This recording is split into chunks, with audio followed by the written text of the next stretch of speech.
Hedera Hbar, this is going to be leading to mass adoption. Hedera are making the biggest changes that we are seeing in Web3 and also a big commitment along with Algorand in their partnership. We're going to be taking a look at an interview with Lehman Bird about the Decentralized Recovery Alliance, and we do have an update from Saucerswap. We will of course be looking at the price action for HBAR coin and for Source as well. All I ask from you are two things, which is to smash that like button and to subscribe to the channel as well. So we're going to take a look at what Lehman has said regarding this. Now it is to do with the Decentralized Recovery Alliance partnership that we just saw yesterday, and it was announced between Algorand and Hedera. This is by far the biggest thing that we have seen in 2024 and obviously yet to come in the future as well. It's going to change the space in cryptocurrency because it is to do with your private keys, and essentially you will be able to recover them. You will have that safety net now, whereas before if you lost your key then there was no other option that you could actually recover it. So let's take a look at this. We've talked a lot about how most of the population assumes there is a safety net for just about everything. Yeah. So can you explain what you mean by that? Sure. If you lose your password to get into your bank account, you can somehow recover it and you can get into your bank account. If you lose the keys to your car, a locksmith can come open it for you. If you lose the keys to your house, you can put a brick through the window. You can always somehow get your stuff. Not in this world. In the world of cryptography and tokens and so on, you lose your keys, you lose everything. You put your keys on a hard drive and it ends up in a landfill, you're going to be pawing through the landfill looking for your hard drive. This is not what people are used to.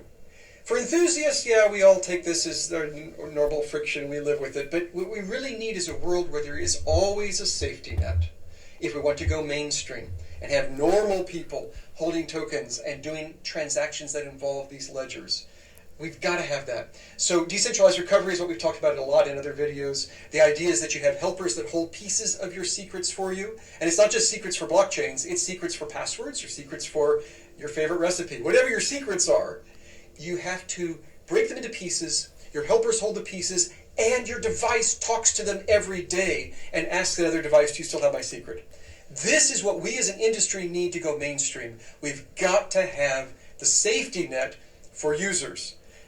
Custodians are fine, but then they go the way of FTX and you have all sorts of problems. You really need to custody your own secrets, but then you really need a backup to make sure you don't lose your own secret. I think that this technology is game changing and it's going to revolutionize the whole space. I mean, at the end of the day, a lot of us can actually forget our private key, and so it can happen, right? So if we're going to see more people come into cryptocurrency and actually hold digital assets, there's got to be some sort of way where they're able to get that backup. And I think that this is just the first step in being able to do that. And imagine what will happen when they actually create the solution. And also we will be having mainstream adoption. I think one of the reasons as to why this is important, because they have honed in the fact that it will be decentralized. So even though you will be getting your recovery, it essentially means that nobody else is going to have the secret for your private keys, and so you're still able to get that recovery back without actually exposing your information. And I think that's something that a lot of people like you and I definitely want, and I'm very glad that Hedera and Algorand have now actually formed this alliance and they have announced it. I also actually want to show you this as well. It might have been from a presentation. You can see over here that we have Lehman in the meeting, I'm assuming, and this actually just shows part of the process with the decentralized recovery. So it's cryptography, and essentially cryptography is made up of these protocols that prevent third parties or the public from actually reading messages. So it is all to do with encryption and decryption when it comes to messages being sent. But if we take a look at how it actually works, you'll see over here it says that each helper gets a fourth of the secret share, and the reason as to why that is because there are 4 helpers,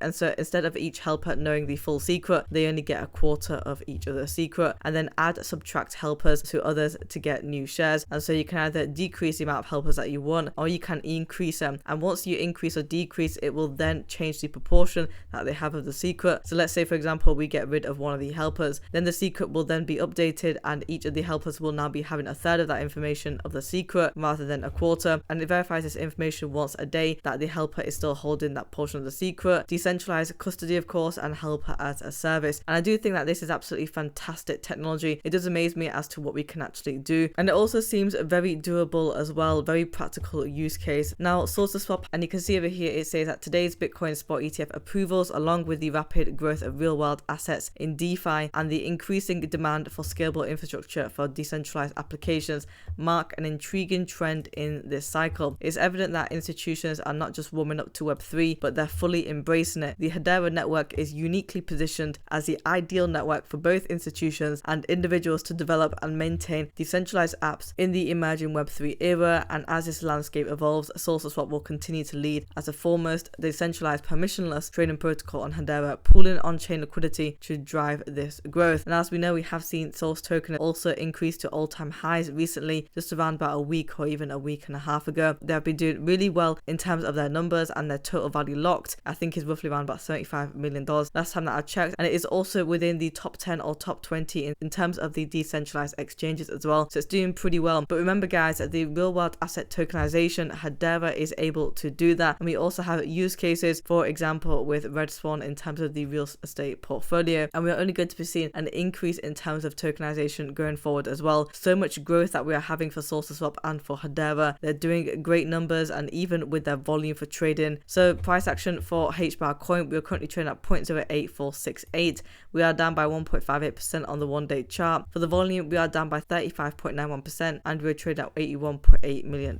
In the earlier hours of the morning, you'll see over here that we were trading at that 8-cent level at 0.08366. The lowest that we went to for the day was 0.08269. Now despite going that low, we are still within that 8-cent range, which I am pretty satisfied about. Of course, the volume has gone down with the rest of the market, as you can see over here. However, for the past couple of days, we have been doing nicely now within that 8-cent range. I don't want to see Hbar coin go back down to this level, and it could be likely that we could potentially come back to the mid-range of 7 cents, but I definitely don't want to see Hbar coin go to 6 cents. I mean, you can see over here that we are having a bit of a comeback, not too bad, but let's see if we can stabilize over here. I obviously do want Hbar coin to get back up to that 9-cent level though again, because we were pretty much fighting for 10 cents. However, we are still up by 15.24% on the 1-month chart. And for Source, as you can see, we are currently trading at 0.07499. We are down by 2.29% on the 1-day chart. For the volume, we have come down by 61.28%, and we are trading at $400.7 million. So in the earlier hours of the morning, you can see that we were trading at 0.07449. Now the lowest that we went to for the day was 0.07324, and on the 7-day chart, you'll see that we are down by 0.94%. However, we are doing pretty good now, as with the rest of the market, as we have seen all of these coins and tokens go up, of course, with the spot Bitcoin ETF approvals. The lowest that we actually went to for the week was 0.06063. So we could have potentially broken that level and actually went on a downtrend all the way to 5 cents, but we didn't, because we were able to bounce back up,